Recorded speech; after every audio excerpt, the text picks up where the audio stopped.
very good evening. You are watching World Business Report right here on News9 Live. I'm Karthik Malhotra, and over the next 30 minutes, all the top stories from around the world. If you've missed them, we are here to bring them right for you. Stay tuned to World Business Report.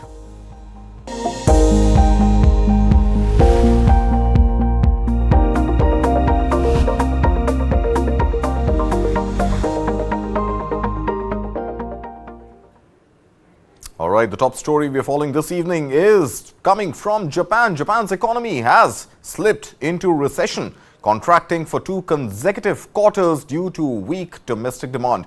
This downturn has cast a doubt on the central bank's plans to exit its ultra-easy policy this year. Remember, Japan's unexpectedly weak economy in the fourth quarter was a result of a slowdown in spending by businesses and consumers, which are both grappling now with high inflation at a 4-decade high, a weak yen and climbing food prices. More details in this report. Japan has seen a surprise slide into recession as shoppers and businesses prove reluctant to spend. Figures out Thursday showed GDP falling 0.4% at an annual rate over the October to December quarter. Analysts had expected a solid increase. Instead, the number marked the second straight quarter of contraction, the usual definition of recession. Private consumption, which makes up more than half of all economic activity, was one big negative, falling 0.2%. But capital spending by firms also fell. Those factors overwhelmed a solid rise in exports. Now, some economists fear the current quarter could also see a contraction, with negatives including the aftermath of Japan's New Year's Day earthquake. That all poses a fresh dilemma for the Bank of Japan. It had been expected to start moving away from negative interest rates in the coming months, but Governor Kazuo Ueda has said he wants to see signs that rising wages are driving consumption before he acts. Thursday's numbers suggest Ueda may not get the signals he wants to start raising rates. Some economists predict the central bank may even have to sharply downgrade its GDP forecasts. Japan's Nikkei stock index rose around 1% after the data, suggesting some traders are betting rates will stay low for longer than previously expected. All right, and staying with inflation, British inflation remains stable at 4% in the month of January, and this has in fact defied forecasts for a rise. Core inflation holds at 5.1%, while services inflation slightly increases. Despite concerns about wage growth, recent data shows a slower rise in regular wages, though still above the Bank of England's target. More in the story. British inflation held steady at 4% in January. Wednesday's data was unexpected and defied analyst forecasts of a rise. The number comes as a relief for the country's central bank and Prime Minister Rishi Sunak in a likely election year. Investors added to their bets Wednesday on the Bank of England cutting interest rates this year, with many targeting June. Consumer price inflation is expected to fall further in the coming months, and that could see the Bank of England start to cut borrowing costs from their 16-year high.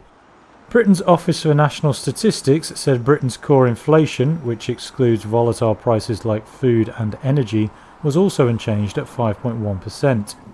Services inflation rose slightly to 6.5%, but was not as strong as the central bank expected. The bank is keeping a close eye on wage growth, as it fears a rapid rise in wages could add inflationary pressure. Data published Tuesday showed regular wages rose by an annual 6.2% in the last 3 months of the year. It was the slowest rise in more than a year, but double the pace the Bank of England views as consistent with getting inflation back to its target of 2%. In welcome news for consumers, food inflation fell for the first time in monthly terms since September 2021. It dropped by 0.4% from December. All right, and from the Bank of England to the central bank, the Reserve Bank of India has directed card networks Visa and Mastercard to halt card-based commercial payments through payment service providers and companies following recent regulatory actions against fintech Paytm. While the RBI hasn't officially stated the reasons for this directive, fintech companies operating in the sector suggest that such transactions are being conducted at unauthorized outlets. Many fintech firms are reportedly allowing card usage for tuition fees and rentals, potentially violating the Payment and Settlement Systems Act 2007. Visa has meanwhile communicated to fintechs urging suspension of Business Payment Service Provider or BPSP transactions until further notice. Failure to comply could lead to regulatory sanctions. This move is seen as part of RBI's efforts to ensure regulatory compliance and prevent fraudulent activities in digital transactions, especially amid concerns regarding Know Your Customer or KYC compliance. The recent action against Paytm, which was barred from offering core services due to KYC and other issues, underscores the regulator's focus on regulatory adherence within the fintech space. And let's move on to the political landscape as it emerges in Pakistan, and major shifts likely to be seen as former Prime Minister Shehbaz Sharif emerges as the nominee to lead the country's next government following a hung parliament in the recent national elections. Amidst days of political deadlock, a new coalition alliance led by the Pakistan Muslim League, Nawaz, and the Pakistan People's Party (PPP) has formed a majority government. Nawaz Sharif's nomination of his brother Shehbaz Sharif for the Prime Minister's position underscores the family's continued influence in Pakistani politics. However, discussions are still underway on the composition of the new federal cabinet of the coalition government, with the possibility of a 25-member lineup in its initial phase. Meanwhile, the Pakistan Tehreek-e-Insaf, a PTI led by jailed former Prime Minister and cricketer Imran Khan, rejected the power-sharing agreement, asserting its claim as the true voice of the people of Pakistan.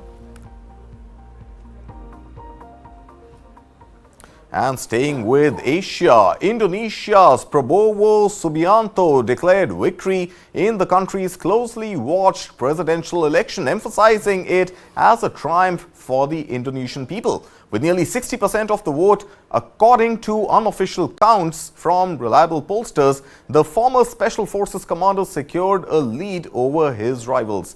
More on this report. Indonesia's Prabowo Subianto declared victory on Wednesday in the country's hotly contested presidential election. This victory must be the victory of the people of Indonesia, the 72-year-old said.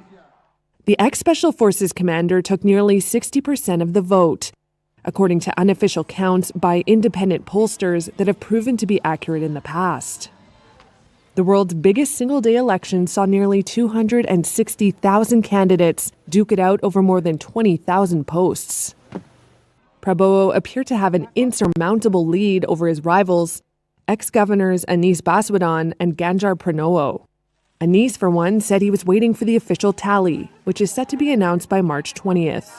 Proses penghitungan belum selesai. The counting process is not finished, he said, adding, "We will respect the results of the people's aspirations." Dari aspirasi rakyat. In the 1990s, Prabowo was feared as a top lieutenant of the late strongman Suharto, who ruled Indonesia as an autocrat for 3 decades. Prabowo has since transformed his image into a softer, more grandfatherly figure. He's attracted a huge youth following on social media in a country where nearly half of the 205 million strong electorate is under 40. Another boost for him? The tacit backing of the wildly popular incumbent Joko Widodo. He's reached his term limit. Jokowi, as he's known, did not explicitly endorse a candidate, but his son is Prabowo's running mate. The pair have pledged to continue Jokowi's efforts to position the resource-rich G20 economy as a hub for electric vehicles, as well as to extend a massive infrastructure and social assistance push and create millions of jobs. Prabowo's rivals had said they were investigating reports of fraud, but did not provide evidence. Analysts have said there were no signs of electoral fraud. If confirmed, the new president will take office in October.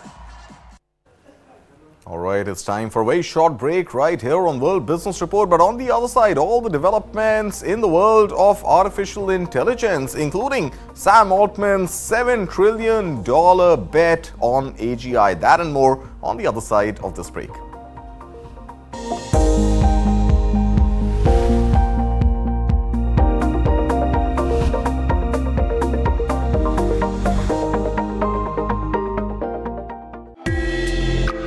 Currently, the industry is facing a lot of challenges as far as demand is concerned. Basically, the US markets has slowed down because of high inflation. So obviously, diamonds being a dream product, something which doesn't have a utility value or is seen as a luxury. So that obviously goes off your shopping list. That's the first item that will go off your shopping list, especially in recessionary trends. That lab-grown diamonds are not mined, and they do away with the entire mining. So they save up on all the environmental damage that is associated with mining, and of course, the mining cost, which is why they're even more affordable.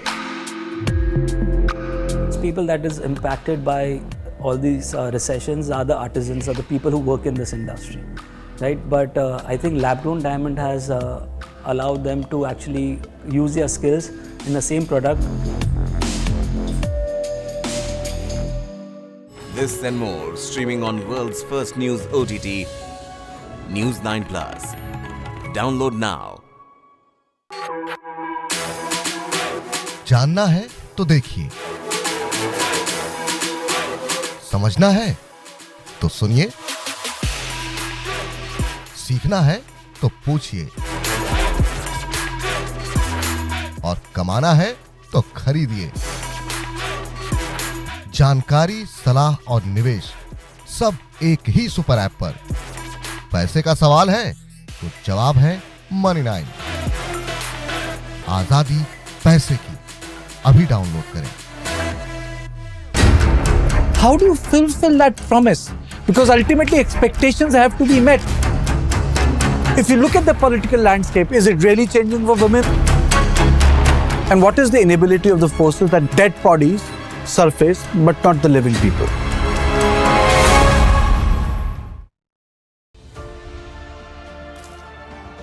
It's probably the best kept secret in India. Family-owned business, which has been extremely clinical in their approach.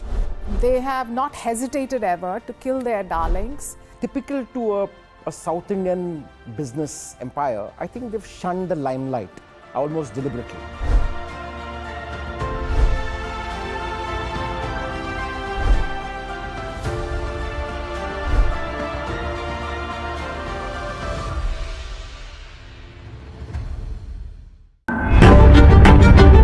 $20,000 people dead and counting. What's happening in the United States of America is unprecedented. You will have to pay for this.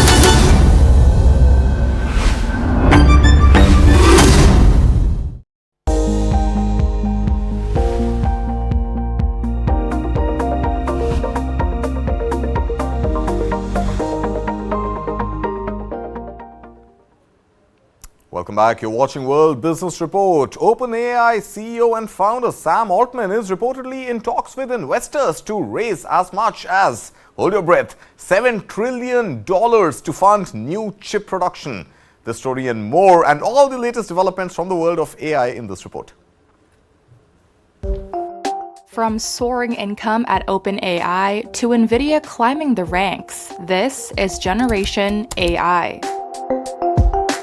Revenue at OpenAI has passed the $2 billion mark. That's according to reports by the Financial Times. It says the ChatGPT maker thinks it can more than double that number by 2025. Boss Sam Altman is reported to be in talks with investors to raise as much as $7 trillion to fund new chip production. NVIDIA boss Jensen Huang says every country needs its own AI infrastructure. Own your own national intelligence. You cannot allow that to be done by other people.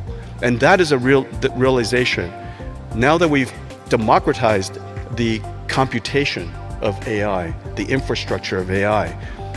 The rest of it is really up to you to take initiative, activate your industry, build the infrastructure as fast as you can. Wang was speaking in Dubai as the value of his chip firm soared yet again. The week saw Nvidia pass Amazon in total market worth. The hunt for the next Nvidia has driven a surge in shares for ARM holdings. Stock in the UK-based chip designer jumped 80% in a matter of days. Analysts say its technology is in demand to design chips for AI features. Disney has harnessed AI to drive a new advertising tool. Dubbed Disney's Magic Words, it will allow firms to tailor their commercials to fit the mood of specific scenes within movies or TV shows. And Google has rebranded its chatbot. Once called Bard, it's now named Gemini, and the search giant says consumers will have the option to pay for enhanced reasoning capabilities. All right, chips, and artificial intelligence, all that and more was the mood at Wall Street as major indices closed higher on Wednesday, with Lyft and Uber leading the rally, while Nvidia surpassed Alphabet to become the world's fourth most valuable company.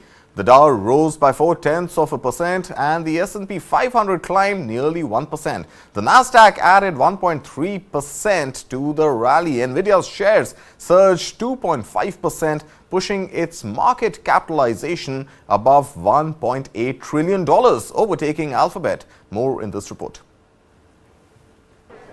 Wall Street's main indexes ended higher on Wednesday as Lyft and Uber rallied, while Nvidia displaced Alphabet as the world's fourth most valuable company. The Dow gained 0.4%, the S&P 500 climbed nearly 1%, and the Nasdaq added 1.3%. Shares of Nvidia rose 2.5%, giving the company a market capitalization of more than $1.8 trillion and edging out Alphabet for fourth place globally. Wednesday's gains came one day after the chipmaker surpassed Amazon for the number 5 spot and just days ahead of its quarterly earnings report. So is Nvidia worth such a high valuation? Well, that certainly is the million-dollar question. Liz Miller, president of Summit Place Financial Advisors, calls the chipmaker a great company with good margins, but has a warning for investors. There's no question they are the leader and in the sweet spot to benefit from this big move to artificial intelligence. We've been owners of NVIDIA for a very, very long time. And I think the one thing we need to remind everyone, it's not a new stock. This move is not atypical in their history. If you look at a very long-term history of NVIDIA, it has often been this volatile, just soaring and then crashing.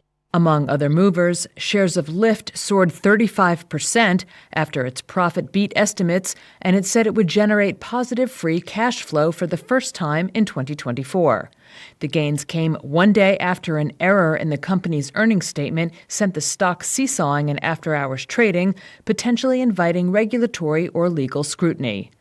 Rival Uber surged almost 15% to a record high, boosted by a $7 billion share buyback plan. And shares of Supermicro jumped more than 11%, adding to recent AI-related gains for the server equipment seller.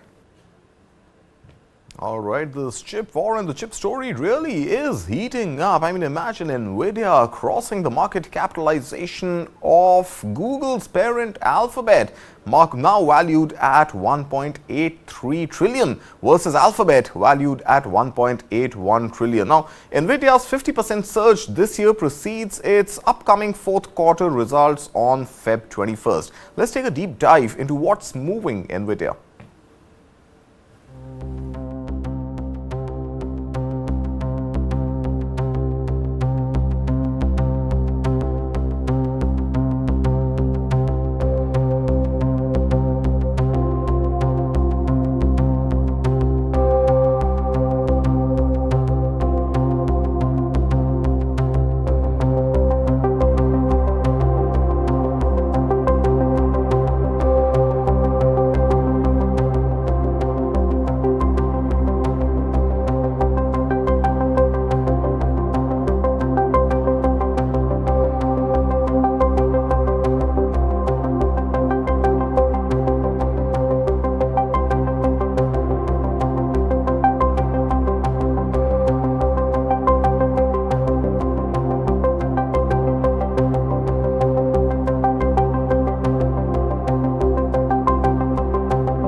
All right, and remember we told you it's not just Nvidia which is moving Wall Street, but so is ride-hail platform Lyft. Now, Lyft has beaten estimates for the fourth quarter in its earnings as the stadium rides grew by more than 35% this year. Yeah, I said stadium rides, and that is because of the tour of global music icons Taylor Swift and Beyoncé. More details in this report. Lyft is feeling the Taylor Swift effect. The ride-hailing app saw demand for trips to stadiums soar 35% over the past year, driven in part by the pop megastar's latest tour. Those numbers came as Lyft revealed forecast-beating earnings on Tuesday. But it was a day of wild moves for the firm's stock after a huge mistake in a corporate statement. Lyft said a key metric for profit margins was set to rise by 500 basis points, only to later say there was one too many zeros in that number. It should have been 50 basis points. The stock had surged 67% on the initial number, only to then lose most of those gains following the correction. Legal experts say the firm could now face lawsuits from investors who got burned by the plunge. Still, as the chaos subsided, investors found positives in the earnings numbers. New Chief Executive David Risher, who took over less than a year ago, has driven aggressive restructuring. That has helped cut costs by 12%. The firm also maintained its market share despite fierce pressure from bigger rival Uber. And it's predicting it will see positive free cash flow for the first time in 2024. Risher says growth this year will be helped by new partnerships with brands including LinkedIn and Starbucks. One analyst told Reuters it all points to a company that is coming out of the woods after a tough few years. In the end, Lyft shares were up around 17% in late after-hours trade. All right, moving on to Germany. German industrial conglomerate ThyssenKrupp cut its annual sales and profit guidance, citing impairment losses and a decline in demand within its steel division. Shares in the company fell more than 10% in early trading, which had already lost more than a quarter of their value in the past 6 months. Here's more. ThyssenKrupp faced another setback in its quest to win back investor confidence. On Wednesday, it cut its annual sales and net profit forecasts. The German engineering giant blamed impairment losses and softening demand at its steel division. The update drove the conglomerate's shares to their lowest level in more than 15 months. Stock fell over 10% in early trades before recovering some ground later. The drop came alongside weaker than expected first quarter results. ThyssenKrupp said its steel business was the main contributing factor behind $214 million in impairment losses. It caused a first quarter net loss of $336 million, well below analyst forecasts of a profit. Sales fell 9% to $8.8 billion, also lower than market projections. The results highlight the structural challenge of a business facing a variety of problems. Among those are high raw material and energy costs, cheaper Asian rivals, and weak demand from the automotive sector. These issues have led to a far-reaching performance program called Apex, which aims to boost operating profit by $2.1 billion. ThyssenKrupp now expects to break even on a net profit basis in fiscal 2023-24. It had previously forecast a triple-digit million-dollar profit. All right, staring at losses there, ThyssenKrupp by a slowdown in demand and Asian rivals. But coming to Asia, Japan's Sony slashed the full-year sales forecast for its console PlayStation 5 and said it plans to list its financial business in 2025 as it focuses on entertainment and image sensors. Following the announcement, Sony rose 3.2% in pre-market trading in New York. Take a look at this report. Sony beat forecasts over the third quarter. The PlayStation maker said Wednesday that profit jumped 10% to just over $3 billion. But there's a shadow over its flagship PlayStation console, with the company slashing its full-year forecast. It had targeted sales of 25 million consoles over the financial year, and now it's cut that to 21 million units. The number fell after Sony saw weaker than expected sales over the year-end shopping season. It further expects a gradual decline in unit sales from the next financial year, and said it has no plans to release any major franchise game titles in the coming fiscal year. That's a contrast with rival Nintendo, which last week actually raised sales forecasts for its aging Switch console. However, Sony did better across its financial movies and music businesses. Once known as the inventor of the Walkman, it has transformed into an entertainment and tech behemoth. Sony does everything from making chips to being the record label for stars like Lil Nas X and Usher. And now it has big plans for a major move on shares. It's planning to list its financial unit in October next year, and says it will retain a stake of just under 20%.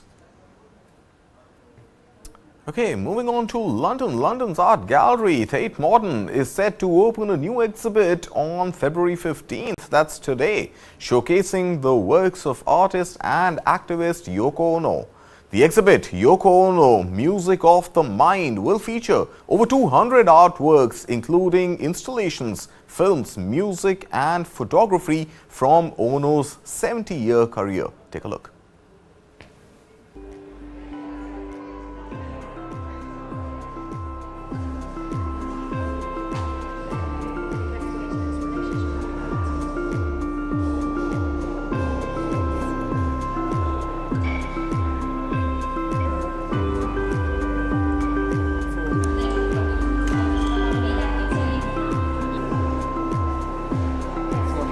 There's a great humour in Ono's work, as well as very serious messaging, and there's a generosity to it. So I think she uses techniques to enable people to feel empowered, enable them to take part, and to prompt reflection on quite serious issues. So I think this exhibition aims to do both, to kind of challenge the way you think about art, but also to focus your mind on humanitarian causes. All right, and staying with the world of art and moving to entertainment, Hollywood actor Dakota Johnson will be seen playing the latest superhero Madame Web in the Sony Pictures and Marvel Studios Spider-Man universe. In this latest Marvel release, Johnson has the power to see into the future and then rework the present. Exciting, isn't it? Take a look. He can see into the future. Julia, get down! I was so drawn to the fact that her superpower is her mind, and I felt like that was something that I could take seriously, whereas if I was like pretending to shoot lasers out of my eyes, I don't know if I could like really own that, you know what I mean? So I feel really proud of my superhero. I knew he was gonna die. I think I'm seeing the future. New York City is a whole new level of crazy these days. What do you want from me? I don't know. She's pretty cold and shut off, and I'm not. But I don't know. I guess the way that she's protective of the girls and wants them to be the most powerful version of themselves. I think I have younger siblings, and I feel that way about them. Come in. Now!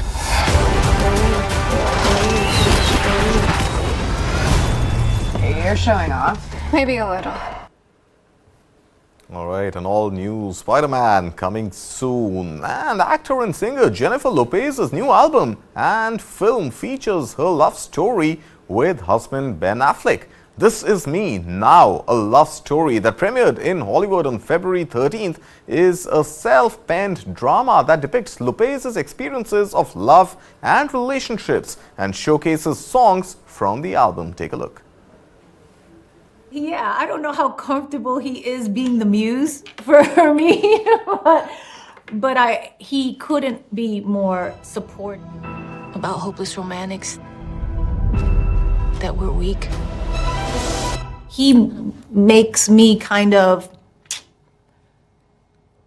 be braver than I would normally be.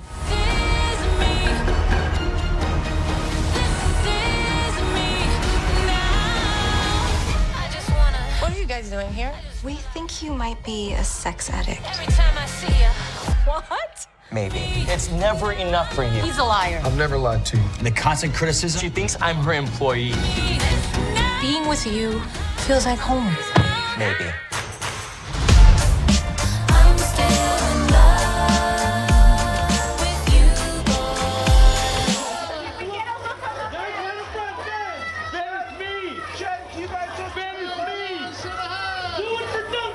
And kind of rearranged the way I thought about love and life in a way.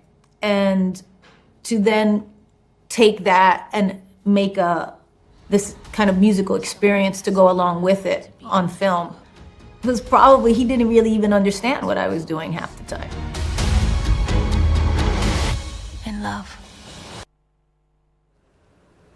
Well, against the backdrop of conflict and resilience, the battle-scarred Taiwanese islands take center stage in an Oscar-nominated film, Island in Between, shedding light on the untold stories of struggle and perseverance. Take a look. I've been thinking about, wanting to tell a Taiwanese story for the international audience for quite some time.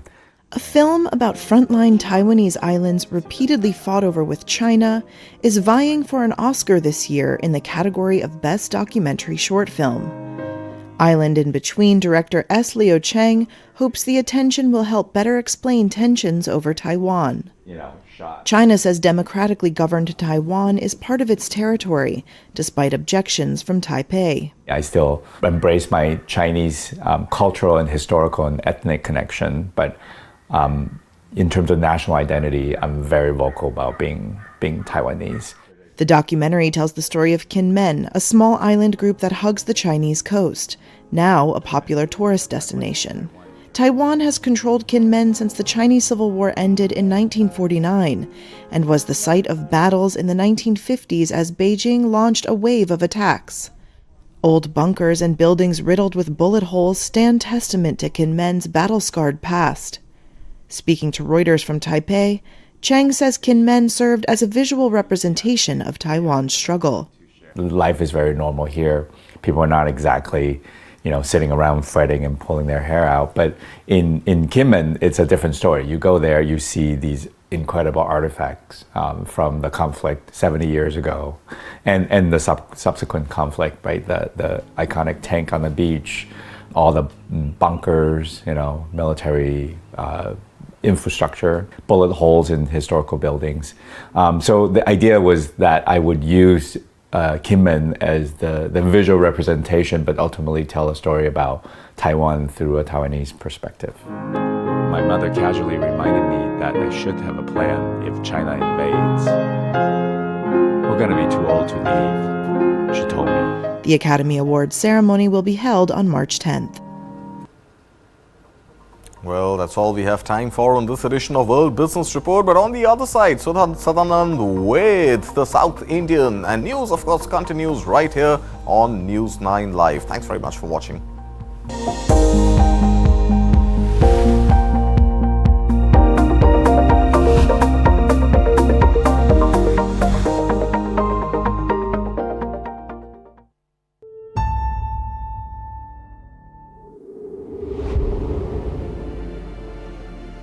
The circumstances that prevailing today in the subcontinent are very volatile, they're very explosive, they're very dangerous.